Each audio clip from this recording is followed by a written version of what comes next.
CVV, boa tarde.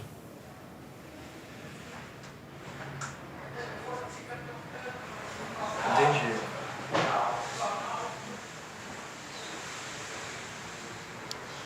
Aham, aham. Eu não era o mais falante das pessoas, mas eu acho que eu até tinha bastante amigos. Eu gostava bastante de jogar bola. Eu era uma criança normal, eu gostava bastante de Pokémon e, sei lá, andar de skate também, surfar. Meu pai, ele sempre foi fissurado por surf, completamente. E a minha mãe, ela sempre seguiu a dele também. Eles se conheceram na praia. E o meu pai, ele sempre foi mais rígido mesmo sendo todo esportista e tal. E minha mãe sempre foi mais amor. Eles são meio que um clichê, mas eles são incríveis. Então, tem muita parte do que eu sou agora, mais sensível e tal, tem muito a ver com isso. Mas meu pai também foi fundamental, porque não dá pra você ser só coração, né? Você precisa saber das suas responsabilidades e do que você precisa fazer, porque você tem que fazer. E é incrível, quando você é adolescente, tudo é tão mais visceral, né? Você sente mais as coisas. Hoje em dia você vê o quanto aquilo era pequeno, mas na época tudo era imenso. E você tá com o mundo inteiro de coisas que estão esperando que você faça, eles querem que você seja responsável, eles querem que você seja, sei lá, que você tenha um corte de cabelo normal, eles querem que você seja tudo que na verdade você pode não ser, sabe? Que às vezes você simplesmente não vai conseguir ser aquela pessoa nunca.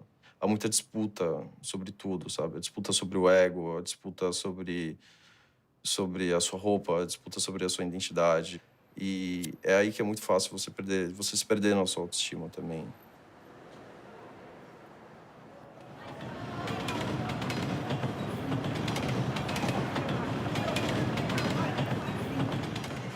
Como eu definiria a internet? A internet é tudo que existe de mais legal depois de pizza. No meu caso, a internet me deu esperanças e me salvou. Porque se não fosse por ela, eu realmente teria fundado em isolamento. Eu tenho certeza que a internet dá esperança para muita gente, ainda mais pelo senso de comunidade. É legal ter pessoas com quem você pode conversar e se identificar, mesmo que elas não sejam idênticas a você. E qual é o meu papel aqui na internet? Sabe o que descobri? Eu descobri que eu não posso representar ninguém. Eu não posso representar nada. Eu só posso representar a mim mesmo. A internet é um facilitador. Ela junta pessoas, mas ela também pode te afastar se você não tomar cuidado. Com essa criação da imagem ideal das pessoas, eu acho que acaba não sobrando espaço pro negativo, pro vazio. Você não tem direito de parecer triste ou de estar carente. Se você fica preguiçoso e se contenta em só parecer ser com a imagem ideal que você posta, você vai cair nessa armadilha de se sentir cada vez mais sozinho e distante, e os seus likes, os que você recebe e os que você dá, e os kkk que você recebe e os que você dá, sempre vão parecer pela metade. A solução não tá na internet. Depende muito de quem usa mesmo.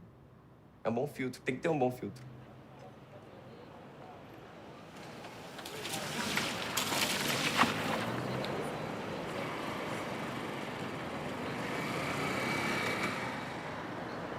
É engraçado. Eu vinha pensando uns dias atrás sobre como, ao mesmo tempo, viver em São Paulo talvez tenha contribuído com inúmeras coisas, sabe? Toda essa cidade grande, sabe? Aqui todo mundo quer entrar na melhor faculdade, aqui todo mundo quer ter o melhor curso, aqui todo mundo quer ter um carro bacana. Acho que nas outras cidades também, na verdade, mas é que aqui você tem contato com muitas pessoas, muitas pessoas. E numa escala muito global também, né? É que você tá se comparando ao mesmo tempo com o mundo inteiro.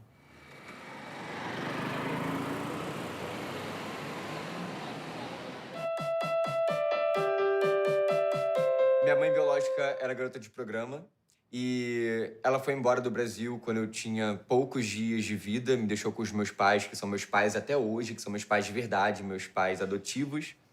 Meus pais adotivos são maravilhosos, eu amo muito, muito, muito. Eu não poderia ter pais melhores, nunca tiveram problemas com a minha sexualidade, com o fato de eu fumar maconha. Eles super entenderam sempre o meu lado, porque eu sempre fui muito responsável. E eles são meus melhores amigos. Meu pai teve AVC quando eu tinha uns 6 anos de idade, eu acho, 6 ou 7. E eu tive que cuidar do meu pai durante toda a minha infância, basicamente. Eu deixei minha pré-adolescência, boa parte da minha adolescência, dedicada a ser um filho legal. Não dá problema pra casa, sabe? Meus pais passaram por muito perrengue e sempre me deram tudo, sempre fizeram tudo por mim. mesmo passando as piores dificuldades. Então eu sempre quis retribuir muito, sabe? Eu quis ser um filho perfeito pra eles. Ele perguntou se você me acha muito novo para certas formas de pensar. Com certeza. Por quê? Desde pequeno, né, que eu vejo que tem uma diferença de pensamento das crianças da mesma idade. Sempre foi meio estranho mesmo. Olha só como ela fala de mim. Eu sofro maus tratos em casa. Tinha dificuldades em me enturmar, tinha dificuldades em me sentir parte das coisas, das pessoas, tinha dificuldade em me sentir feliz, alegre, realizado. Tive que lidar com os meus sentimentos sozinho, eu não tive com quem compartilhar. Tive responsabilidades de adulto, então eu cresci muito rápido. As dificuldades de ser jovem, meu filho, ao mesmo tempo que ele está buscando encaixe porque é necessário para o crescimento dele, ele está num mundo muito hostil, muito preconceituoso e quadrado.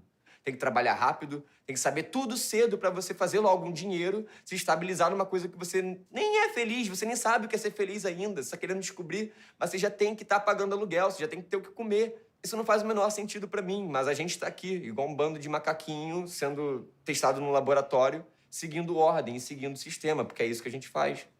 A gente está aqui. Somos medrosos. O medo do fracasso é tão real para jovens quanto é para adultos. Só que o jovem mal sai do ensino médio, quando ele tava mandando nude lá pra galerinha que acabou de esticar por causa dos montes de hormônios que explodem no nosso corpo, pra tomar a escolha que a sociedade define como definitiva.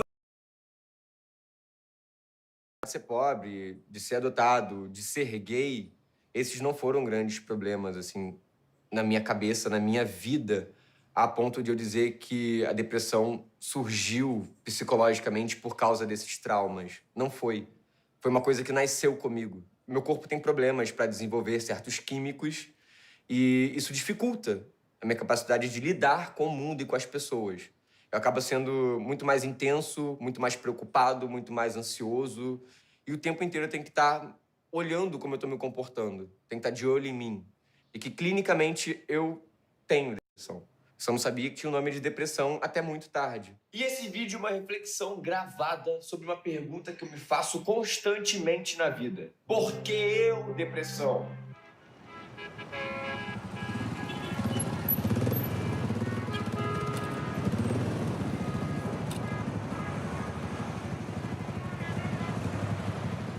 A depressão é uma doença, cujas causas são endógenas, que significa que é genética ou hereditária, ou por causas externas.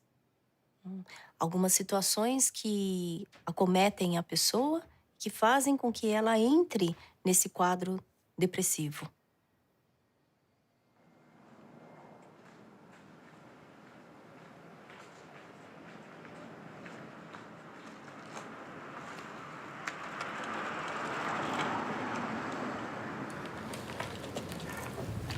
Eu acho que eu descobri que eu tava com depressão, acho que é logo nessa transição entre adolescência e jovem adulto, ou adulto, não sei.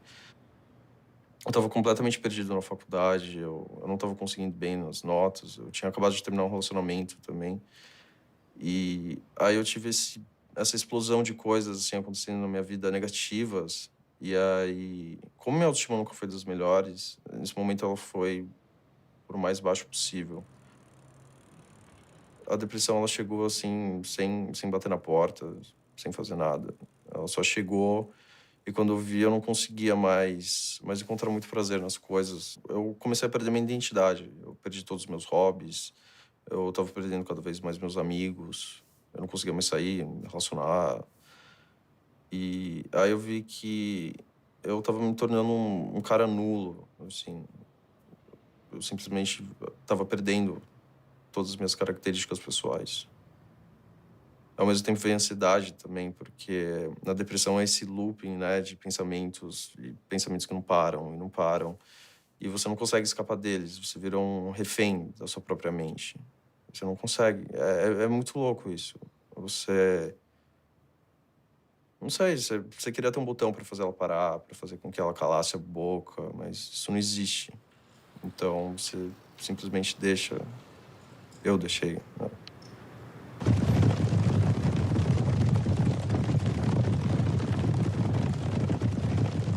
Quando você está depressivo, simplesmente não importa muito a sua saúde. Você não tá ligando muito para isso, sabe? Você não tem uma perspectiva nem sobre o dia seguinte. Você não quer saber do dia seguinte. Na verdade, você queria que tudo terminasse agora, entendeu? E aí, nisso também vem o cigarro, às vezes vem as bebidas. Eu cheguei a ter alguns problemas com bebidas sobre isso. Como era terrível para mim conseguir dormir, achar um descanso, sabe? Calar minha mente. Às vezes eu sempre pegava ali aquela garrafa, entortava ela. E aí eu via que quando eu tava bem louco, eu conseguia dormir, sabe? Eu conseguia calar um pouco a minha mente. E eu simplesmente dormia. Era horrível, porque eu dormia com tudo rodando, mas pelo menos eu dormia, sabe? Pelo menos eu conseguia descansar finalmente. Mas que a ressaca depois fosse terrível também. Difícil você tolerar o sofrimento. E como é difícil, a gente começa a fazer e a utilizar artimanhas tais como adições, dependências, codependências. Em busca dessas ações, desses recursos, provavelmente eu vou cair mais na escuridão. Não é muito inteligente, mas a gente faz isso porque a gente começa a lidar com comportamentos autodestrutivos. A depressão não é como qualquer tristeza, ela é uma coisa um pouco mais potente e intensa. Então, quanto pior você fica não querendo levantar da cama, impaciente, puto, mais você se afunda nessa merda. Ela vem e se expressa às vezes em tristeza e raiva. São os dois sentimentos mais fortes que existem. E quase sempre começa com a raiva, onde eu tenho um grande choque de estresse, meu corpo entra num parafuso enorme. E logo depois eu tenho só a tristeza, onde eu dou uma diminuída mesmo, dou uma depressivada legal e fico mal durante um tempo. E a depressão, como ela é capaz de pegar uma coisa desse tamaninho, que é neutra, só uma observação da vida. Você só tá sozinho, ok, acontece. Você gosta de estar sozinho. De repente a depressão pega isso e transforma num grande monstro onde você não pode ficar sozinho de jeito nenhum, porque você vai ficar mal e abandonado. Isso significa que ninguém gosta de você ou que você não gosta de ninguém, o que é pior, porque você se sente um monstro. E na verdade não é isso. A depressão, ela intensificou tudo que há de ruim, de pior e conseguiu tirar o brilho de tudo que eu via de bom e que eu já tinha de bom. Eu acho que é impossível a gente olhar e falar, pô, eu tive uma vida 100% feliz, sabe? Eu acho que isso não existe. E a gente ficar nessa procura também 100% do tempo também é algo tóxico, sabe?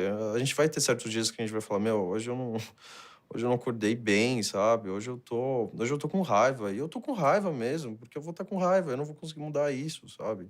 Você não pode dizer para as pessoas que você está se sentindo mal.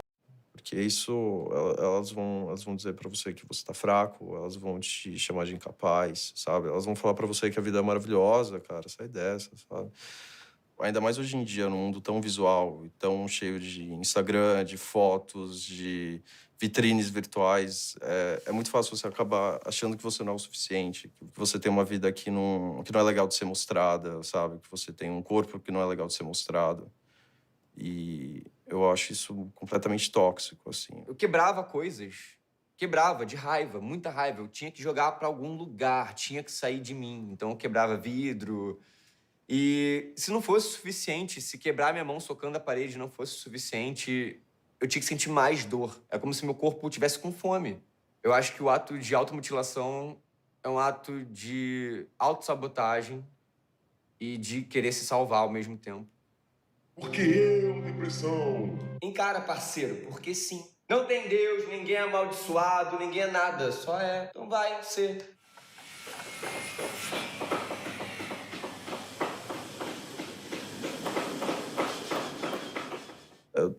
Talvez eu não quisesse muitos holofotes, eu não quisesse muitas pessoas perguntando sobre minha depressão.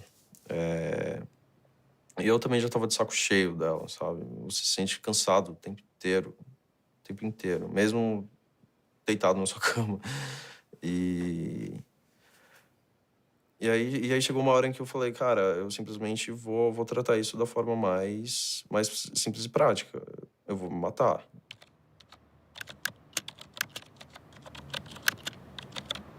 Eu acho que os jovens cometem suicídio porque, talvez da mesma maneira que eu me senti, é algo muito difícil mesmo de explicar, mas não é pela poesia da morte, não é pela vontade de chamar a atenção, até porque não faz o menor sentido.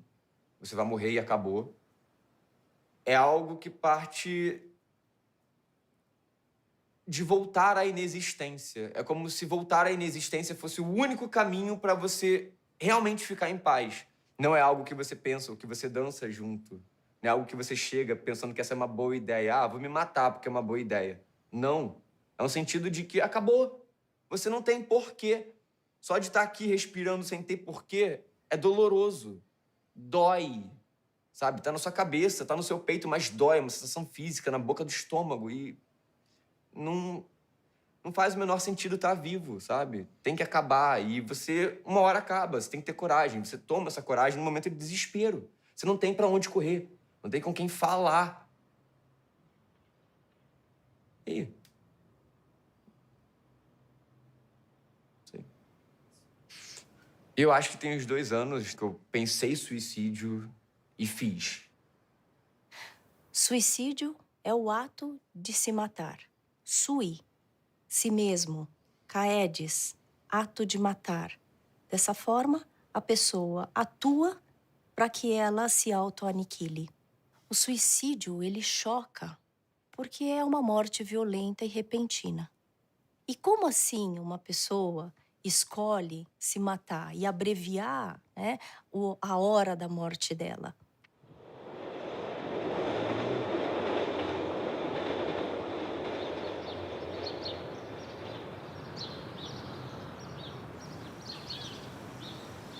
Mas aí eu atravessei a rua, eu abri a porta e aí eu vi um corpo pendurado por uma corda. Pânico gelou meu peito, era minha irmã.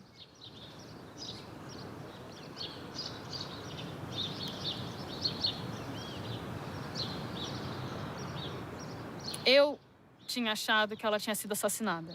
Eu não achava que ela tinha sido se suicidado. Mas aí eu vi todos os relatos e... Enfim, ela se suicidou. Era inegável que ela queria isso.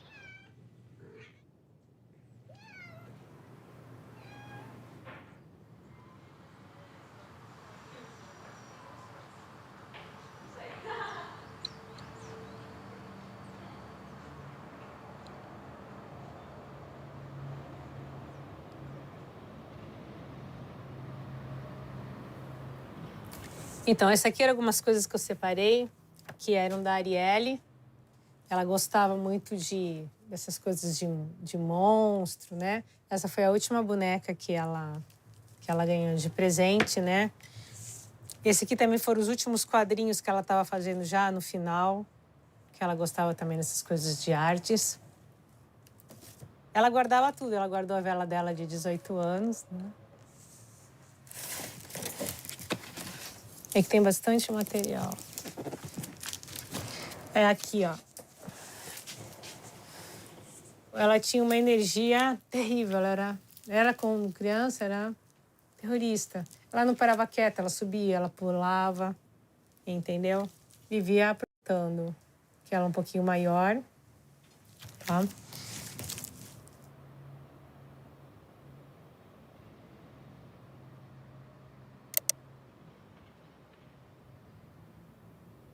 A Arielle era uma moça bem comum, ainda mais nas gerações de hoje em dia, que gosta mesmo de ficar na frente de uma tela, de um celular, de um computador, né? Então ela era bem na dela, ela só não era de ter turma, de ir pra balada, essas coisas.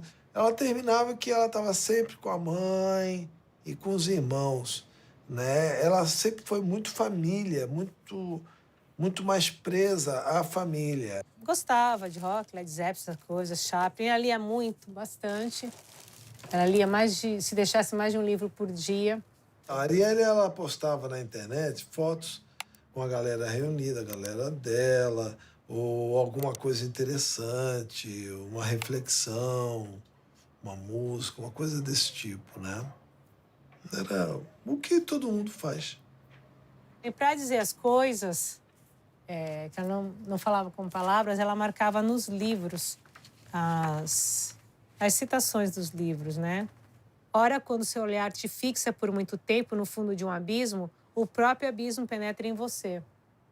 Então ela tem essa coisa de deixar os rastros, né? Porque ela era muito sutil de dar mensagens subliminares, né? Ela chegou a pegar uma revista de psicologia e ela marcou vários pontos sobre o que era o suicídio. Ela tinha plena consciência. Que ele está explicando o que é depressão, o que é angústia, então ela estava consciente do que era. E aí, entre os avisos que ela nunca deu, mas que ficou guardado e foi descobrir depois, 90% daqueles que tiram a própria vida dão sinais que irão fazê-lo. Esse aqui é um dos desenhos que eu encontrei. Talvez eu tenha dado sinais, talvez não. Talvez não tenha sido clara. Não é culpa de ninguém, além de mim. Eu não tive coragem de pedir socorro.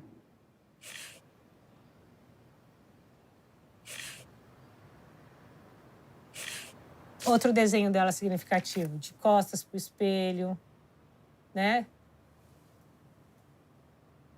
Mas isso estava muito escondido.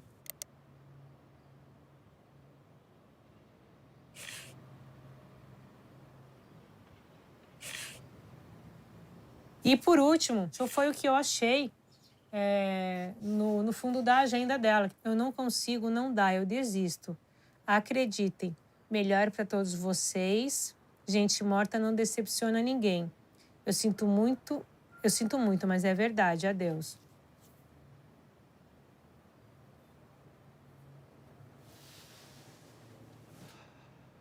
Por que a Arielle se matou? Essa é a minha maior indagação. É a indagação de todos os que gostam dela.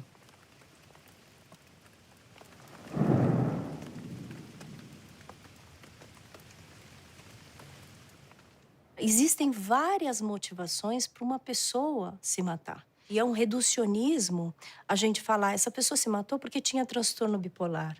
Essa pessoa se matou porque estava com depressão. O suicídio, ele é multifatorial. Porque, olha, se você apresenta uma única explicação, né, aí é pretexto para esse diz-que aumentar, sabe? E aí a gente nunca vai saber exatamente, né, qual é a verdade, porque a verdade morre com a pessoa que se mata.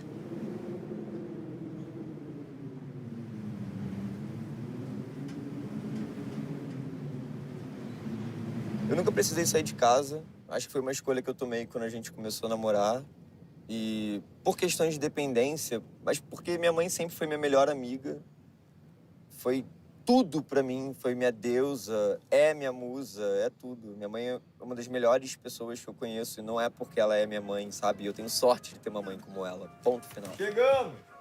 Ai, bonequinho. Coisa mais loirinha. Hello! Coisa mais linda, gostosa.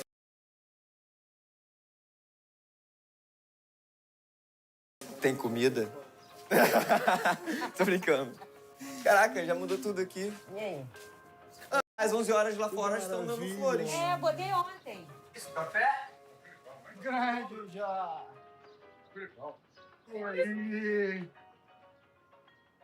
Mas e aí, gente, como vocês têm vivido aqui? Caminhando. Eu quase não fico em casa, filho. Quase não fico em casa. Quando eu não tô aqui, tô na tua avó. Na tua avó, tô na tua irmã. Então, eu quase não fico em casa, não. Quer trocar de cadeira? Mas é no final de semana, que aí eu cuido das minhas plantas. Carão. Aqui, ó. 3, 2... Foi? Desde pequeno que eu vejo que ele não era muito entrosado com a família. Por exemplo, se tinha um almoço lá em casa, ele ficava no quarto. Eu achava, né, que era porque ele não, como não era filho, talvez ele mesmo se sentisse não fazendo parte disso. E não era. E isso já era um sinal. Depois que a gente vai vendo e que vai vendo qual os comportamentos de pessoas que têm essa tendência, e aí que a gente vai chegando Ligar os mesmo. E pontos. aí a coisa também do homossexualismo, porque quando... Homossexualidade. A homossexualidade, desculpa. Eu tinha percebido, mas eu queria que ele chegasse pra mim e falasse, contasse. Então, se ele não chegou perto de mim para falar, é porque ele não está seguro, não está pronto. Então, acho que isso também foi um ingrediente a mais para essa coisa da depressão e tudo. Quer dizer, ele sempre foi o filho perfeito para mim. E ele achou que talvez ele me falando, ele talvez não fosse mais perfeito. Foi quando ele veio e falou. E eu falei para ele, para mim não importa. Isso para mim não importa. O que importa é que você é meu filho. Eu quero que você seja feliz. Existem etapas do comportamento suicida, que vão desde o pensamento suicida e parte para a ideação suicida, depois temos o planejamento suicida, até a atuação de fato. Até os 25 anos, o córtex pré-frontal não está desenvolvido plenamente. E uma de suas funções é a tomada das decisões.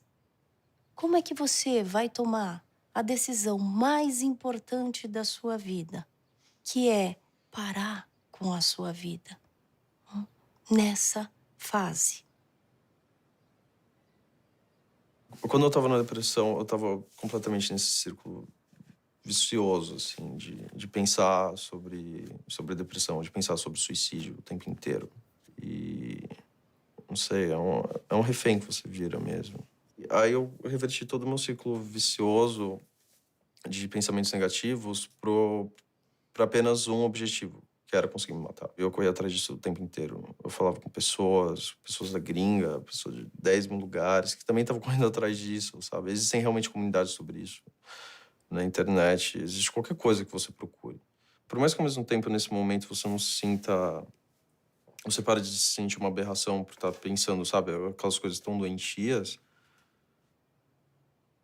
Ao mesmo tempo, eu não sei se é completamente saudável, sabe? Mas eu simplesmente tinha que estar ali. Eu tinha que estar ali discutindo, não sei. Eu tava nessa obsessão. E não era um pensamento meio triste sobre isso, sabe? Na verdade, havia um certo alívio, sabe? Eu via isso de uma forma que eu ia conseguir calar minha mente, sabe? E eu acho que é por isso que eu simplesmente vivi em função disso durante uns 2 meses. Na própria internet, eu vejo que muitos jovens procuram sobre suicídio pelo lado glamorificado de Hollywood, talvez, da poesia que tem na morte, no suicídio, que eu realmente não enxergo, não vejo nada de bonito, hoje, com outra cabeça. E eu sempre achei que eu planejaria meu suicídio. Como essa ideia estava na minha cabeça desde pequeno, eu realmente pensava que ia deixar uma carta, que eu ia planejar uma coisa assim. Mas quando aconteceu de verdade, não foi planejado. Foi um ato de desespero, foi quando meu corpo não sabia o que fazer, minha cabeça não sabia o que fazer. E eu não falei com ninguém. Eu não deixei carta nenhuma. Eu não fiz nada. O ato é impulsivo. Então, existe uma impulsividade, né, surgindo que, inclusive, revela uma das 3 características do comportamento suicida. A impulsividade é uma delas. A ambivalência, da qual a pessoa não quer se matar, mas ela quer matar uma parte dela, também é uma outra característica. E a rigidez de pensamento, que Schneidman fala de tunnel vision, que é como se a pessoa só pensasse rigidamente uma constrição de pensamento e que, no final do túnel, aparece o suicídio.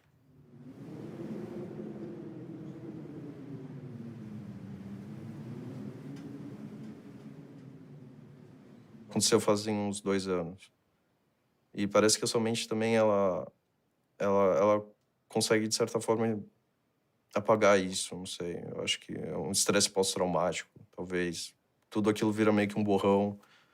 E você mesmo não gosta de ficar acessando isso todo dia.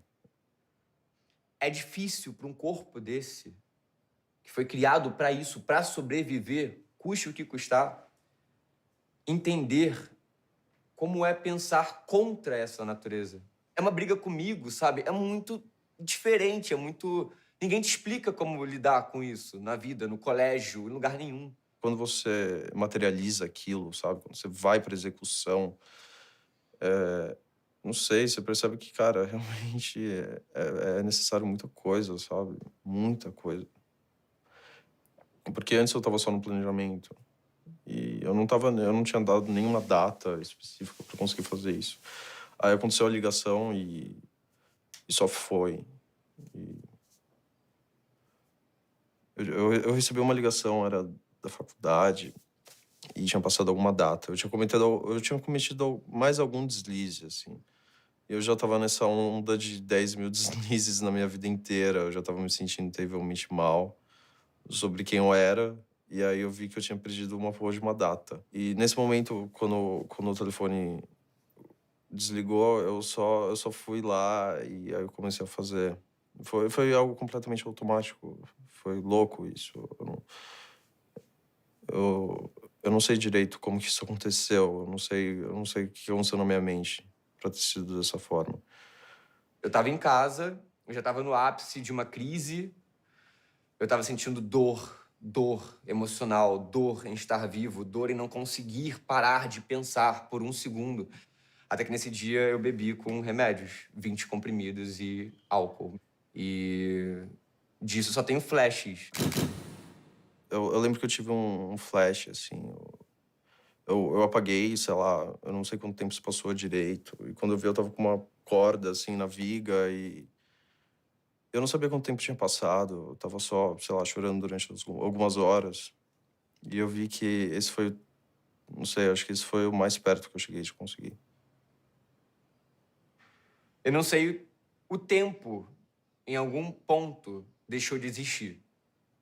Na hora, eu tava ciente, mas depois, já tendo passado por isso, tendo sido afetado pelos remédios, eu agora não consigo dizer como tudo aconteceu, quanto durou. Menor ideia. Eu não sei, eu acho que também, quando você tá nesses casos extremos, o seu cérebro também vai para um extremo, sabe? Eu acho que talvez ele seja meio racional. Ele, sabe, ele tem um senso de preservação, sabe? E no suicídio, você precisa romper isso, sabe? Você precisa romper uma coisa meio irracional do seu cérebro, uma coisa natural, sabe? Um apelo pela vida, sabe? Mesmo que você não pense, sei lá, algum senso de sobrevivência vai gritar e você vai tentar sair daquilo o máximo possível. Talvez tenha isso que tenha acontecido, eu não sei. Eu não sei dizer. Eu senti um arrependimento, eu tô fazendo uma coisa muito errada. O que que minha mãe vai pensar? O que que minha mãe vai pensar? Eu chorei no banheiro. Eu lembro que quando eu me arrependi, eu chorei. Eu chorei.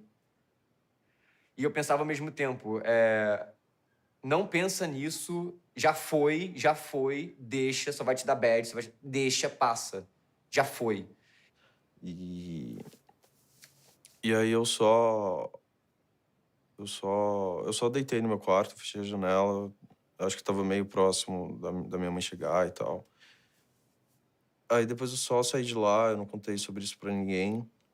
Eu ainda não entendi direito como que eu saí, sabe, do meu pior pra conseguir caminhar ainda um pouco. Sabe, pra caminhar com a minha vida. Eu não entendi como que eu consegui fazer isso. Hoje eu vejo que se eu tivesse morrido naquele dia, eu teria deixado de amar muita gente. Eu teria deixado de me amar muito. E de ser amado pelas pessoas. E teria perdido numa batalha com um inimigo muito estúpido.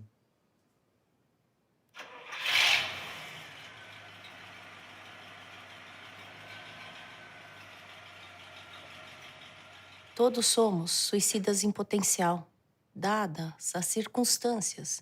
Ou seja, em momentos de vulnerabilidade e fragilidade, a gente pode sim pensar na morte como possibilidade. Você já tentou se matar? Já. Com 12 anos de idade.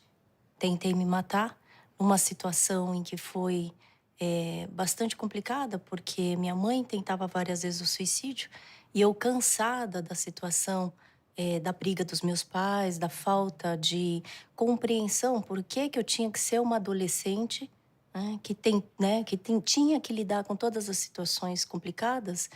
E um dia eu cheguei, peguei todos os remédios da minha mãe, os coloquei todo dentro da minha boca. Minha mãe, que ironicamente né? Eu a salvei de várias tentativas.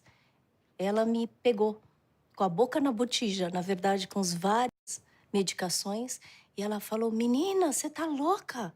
Né? E bateu em mim, para que eu pudesse colocar os remédios para fora. Né? Ela falou, o que é que você tá fazendo?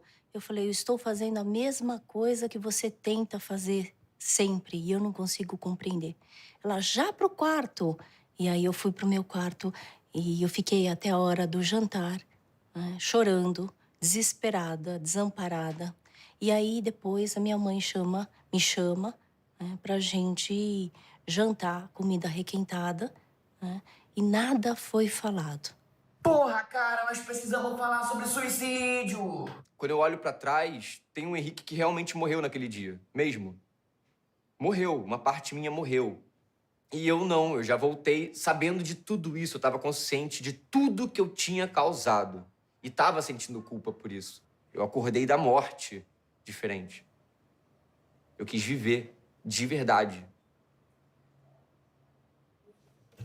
Quem vê, acha que a gente se dá bem. E a gente se dá mal. Vamos tentar recriar. O quê? Recriar. Criar a ceninha? Eu tô sem óculos. É. Eu não gosto quando ela fala da Arielle. Eu saio do quarto, eu fujo, eu corro. Meu irmão também não fala. É um quadro que a Arielle pintou quando fazia pintura. É um caminho. Como pode ser visto, ele não acaba aqui, ele continua. A gente não sabe pra onde, mas continua.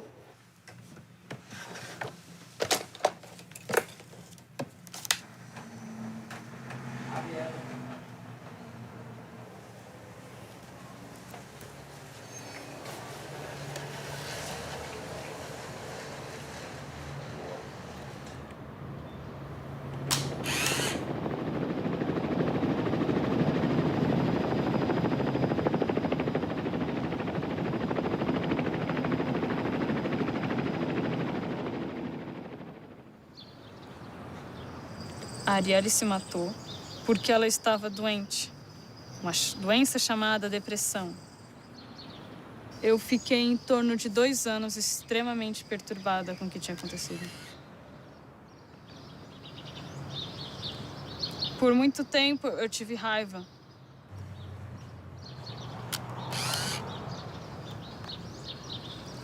Agora eu tenho a idade dela, eu tenho o cargo dela, de mais velha. E eu vejo quantas coisas são duras. A gente tenta imaginar como é a dor dos outros, tenta se colocar no lugar, mas nunca vai ser a dor da pessoa, porque a dor de cada um é particular. Não importa a empatia que você tenha. Vir aqui nos lugares que eu vinha com ela, eu acho que deu um outro significado para esse caminho. Então, tudo ficou mais leve, talvez, mais fácil de lidar. Você se acostuma, né? Você aceita. Se conforma, não. Jamais você se conforma com uma coisa dessa. Sempre vai doer. Sempre vai machucar. Mas você continua vivendo. O sobrevivente que perde alguém pelo suicídio, né? Ele vive, ele entra como se fosse num tsunami existencial. Então, eu costumo falar, né, e indagar quem mata quem quando o suicídio acontece. É importante o enlutado procurar ajuda, mas nem sempre ele vai conseguir procurar imediatamente, logo depois que o suicídio acontece. Porque exatamente pelo estigma que tem, ele não acha que ele vai ser amparado. E a gente precisa entender que cada um sofre à sua maneira. Cada um também vai, sim, lutar à sua maneira.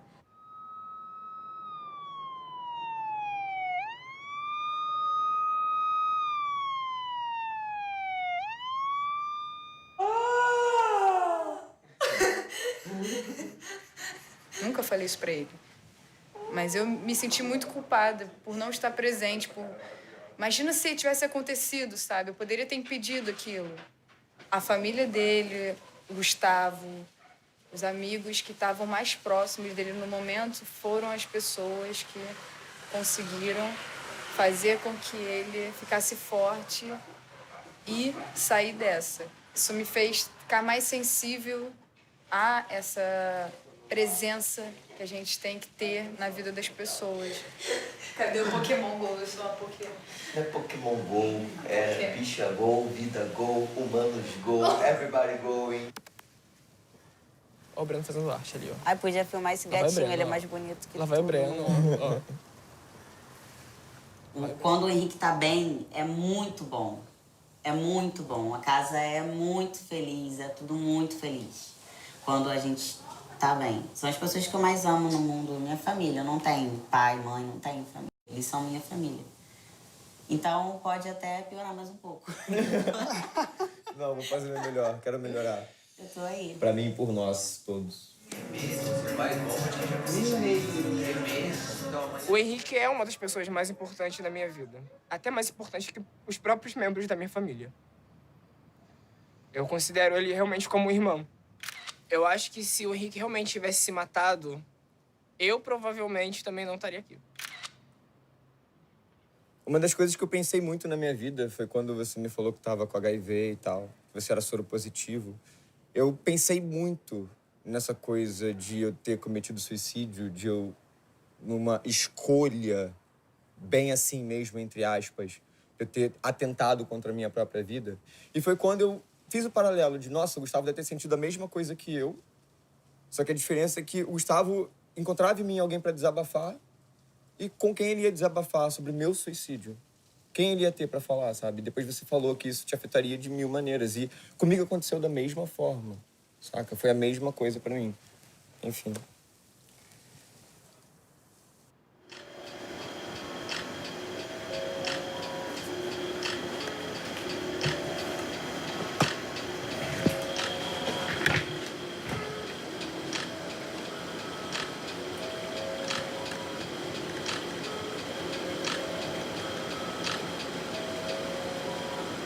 Eu acho que o desabafo, ele ajuda de uma maneira gritante a depressão. Muito. Mas, ao mesmo tempo, eu, pelo menos, eu não sei direito o que você pode realmente falar para uma pessoa sobre o que ela deve fazer quando ela tá com depressão. E não tem como você, sabe, dizer uma frase que vai condensar a história inteira dessa pessoa e vai fazer com que ela se sinta bem. Mas eu acho que se você pelo menos se fizer presente quando alguém tá deprimido, sabe? Quando você falar, cara, eu tô aqui, sabe? Tipo, que merda que você tá assim, mas eu vou estar aqui. Eu acho que isso é o mais essencial. Pelo menos todas as pessoas deveriam se conscientizar sobre isso. Como ofertar luz para quem está na escuridão? É não tentar tirar essa pessoa imediatamente dessa escuridão, porque essa pessoa vai se sentir desrespeitada. Eu acho que uma das coisas que impede as pessoas de falarem sobre suicídio, comentarem como elas se sentem, é a vergonha, é o medo de se expor. Não tenha esse medo. Leva a conversa para alguém que pode resolver. Um médico, um amigo, alguém de confiança. Se você não tem ninguém, confia em você. Mas você tem que levar isso adiante. Ouça pessoas falando sobre isso. Fale sobre isso. Se você não falar, outras pessoas que estão passando pela mesma coisa também não terão voz. Você Viver é uma ONG que existe há mais de 50 anos. E eu lembro que quando eu tava muito mal, né, e pesquisando sobre isso na internet e tal, eu cheguei no site deles e lá eles tinham um acervo enorme sobre depressão, sobre ansiedade, sabe, sobre todas essas coisas. E eles facilitavam esse debate. Mas eu liguei pra eles e aí tava esse cara, eu acho que era, sei lá, um domingo, assim, meia-noite, sabe, 1h. Eu falei, meu, tem um cara, sabe, que tá num domingo, que podia estar na casa dele dormindo, e ele tá aqui no telefone conversando com pessoas depressivas, sabe? Passou uma admiração instantânea, assim, e eu falei, meu, sabe, se tem uma coisa que eu teria orgulho de ser um dia na vida, era de ser esse cara, sabe? Eu falei, incrível, incrível. E a partir do momento que eu tava conseguindo mais, sabe, recuperar o prazer nas coisas, eu tinha voltado pra faculdade, eu tinha conseguido resolver as coisas. Eu falei, não, agora eu vou tentar ser esse cara, sabe? E aí eu procurei o curso deles e Aí eu entrei naquele universo, assim, eu achei incrível. Enquanto eu ia aprendendo a entender as outras pessoas que eu poderia atender, eu também fui me entendendo, sabe? Eu não tinha entrado lá com esse intuito, mas depois, quando eu vi, realmente aquilo se aplicava a tudo, sabe? As minhas relações familiares, nos meus amigos, a mim mesmo, sabe? Eu podia achar uma maneira de me aceitar também. Acho que ao longo desses 2 anos, atendendo umas 20 ligações por dia, talvez eu tenha atendido ao todo umas 2.000 pessoas. Aqui no CBV as conversas elas não são gravadas, é algo que fica só entre a gente mesmo e o sigilo é absoluto. Então, talvez em outro momento que você queira conversar um pouco melhor, você ligue de novo pra gente no 41. Sempre vai ter alguém disponível. Boa tarde. Tchau.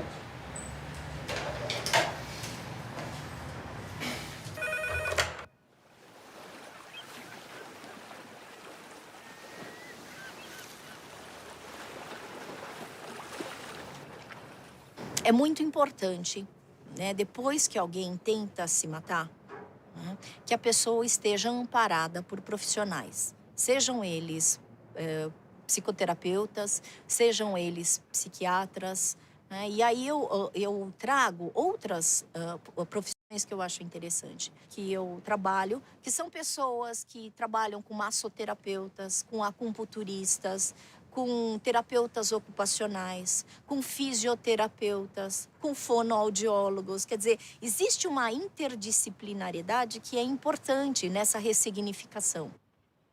Porque se a dor está ficando insuportável, talvez a medicação a ajude, mas não é também a salvação única. Porque não adianta também você tomar remédio e não ter uma ressignificação e uma compreensão do seu processo. É por isso que é um trabalho conjunto. Além dessa rede de apoio, o que é importante é a pessoa reverenciar a história dela. O que quer dizer isso? Né? Existem momentos em que a pessoa foi para o poço existencial dela. Ela viveu o limbo, né? Só que ela conseguiu superar. Esta ideia de que você cai, mas você se levanta, você cai, você se levanta, é isso que eu chamo de reverenciar a sua história. 2 anos depois eu me sinto não preparado, mas eu me sinto mais resiliente.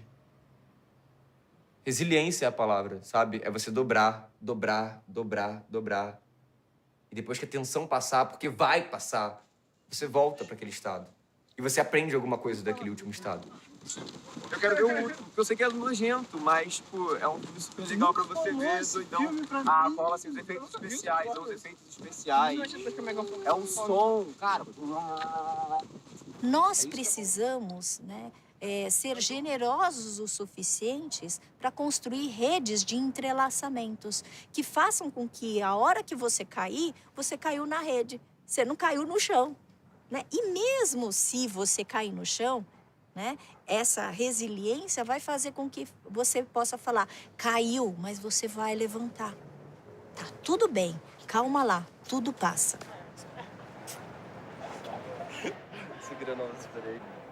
A compaixão, a empatia são os elementos necessários para que a gente possa realmente fazer um bom trabalho de prevenção ao suicídio e pós-venção.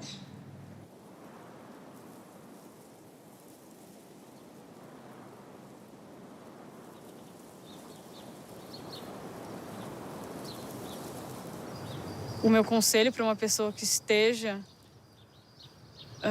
nesse processo de que alguma pessoa próxima fez isso, você tem que fazer tratamento. É muito importante. As pessoas falam, mas o que o psicólogo vai resolver? Ele vai te fazer ver de uma forma totalmente diferente as coisas. E você vai conseguir lidar bem melhor. Você tem que se ocupar, você tem que fazer o que gosta, tem que fazer planos, tem que chegar e fazer desafios. Então, eu falei, eu vou passar na faculdade. E eu passei. Aí na faculdade eu falei, agora eu quero fazer as coisas que eu gosto. Então eu fui aprender violino, eu fui fazer diversos idiomas, eu fui fazer o esporte que eu gosto. As coisas que nos ajudam, às vezes, são inesperadas, são coisas simples. É como quando uma pessoa vai para a natureza e volta rejuvenescida, bem melhor. Quer dizer, qual é o sentido? A pessoa só ficou na natureza. Quer dizer, ela voltou para sua essência, voltou para algo que faz parte dela. Por exemplo, o que será que é mais agradável? Uma tarde num shopping ou uma tarde num parque? E por que será?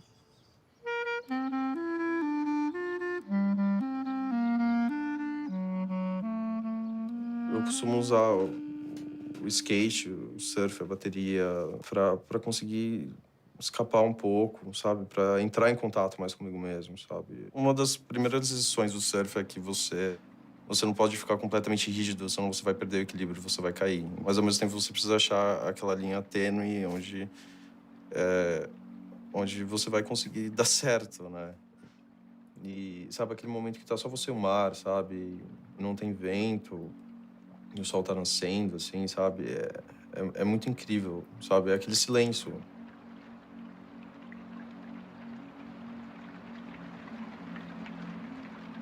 Diz a lenda que o gigante que tá lá na Pedra da Gávea, adormecido, um negócio assim, arremessou essa pedra aqui e as marcas dos dedos dele ficaram ali. Dá pra ver perfeitamente a mão dele ali. Agora, por que ele arremessou a porra da pedra aqui?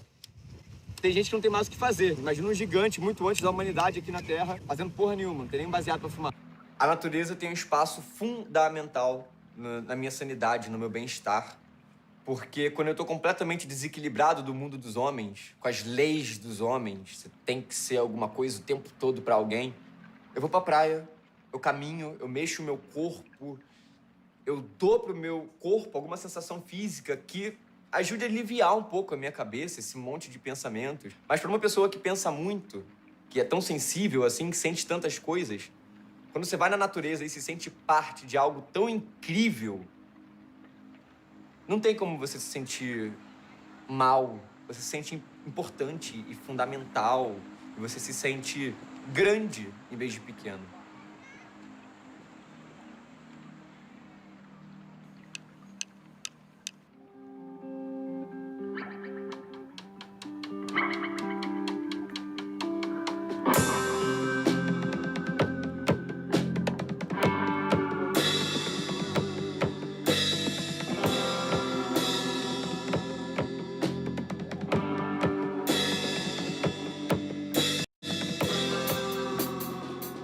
Se eu pudesse falar pra você assim, se você se sente bem na sua morada existencial, se você constrói um lar, tá tudo bem.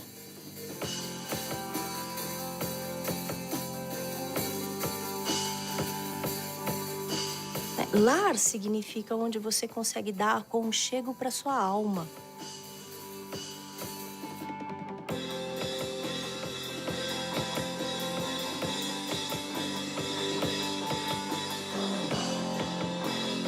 E que é isso que eu acho que tá faltando hoje no ser humano.